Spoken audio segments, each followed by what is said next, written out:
A quick note on using N64 controllers with a RetroEvolved system. And Nintendo 64 controllers do not have left trigger or right triggers. They only have the shoulder buttons. And they also have a Z button, they do not have a select button, and they do not have a second analog stick. Therefore, they behave quite oddly when you're trying to play games that aren't Nintendo 64 games. So the suggested setup for using a Nintendo 64 controller for games other than Nintendo 64 is as follows. Go ahead and press Start from the main menu and go down to Configure Input.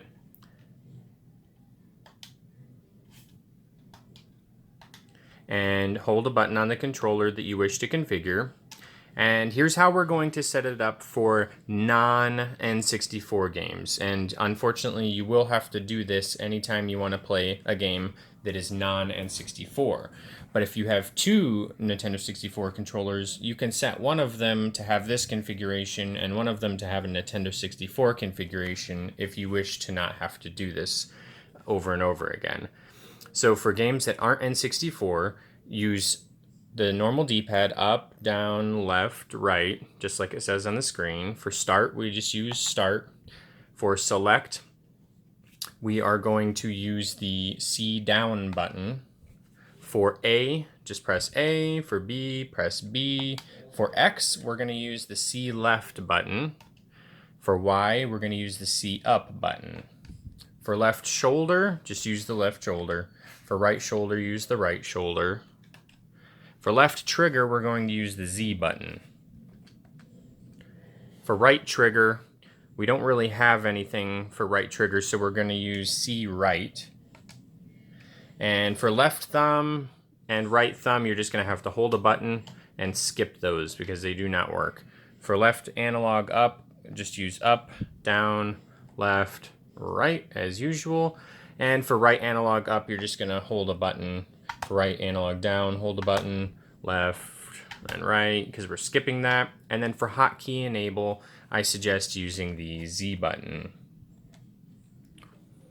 And that's it. That's the best configuration you can use for non-N64 games. And whenever you do that, it overrides all of your settings. So now if you try to play a Nintendo 64 game with this controller, it's going to come out quite finicky. So, but on all other games, it's going to be perfect. Now, if you want to configure it for a Nintendo 64 setup, here's how you do it. Don't bother doing a different configuration. Just go straight into the Nintendo 64 and choose a game. I recommend Super Mario 64 because it loads up really quickly. And the only reason you're doing this is so you can test the inputs as you enter them in.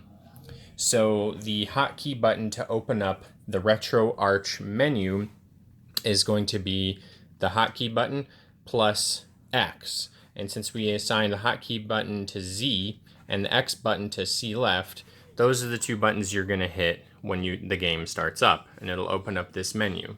So you hold down Z and left the C left button.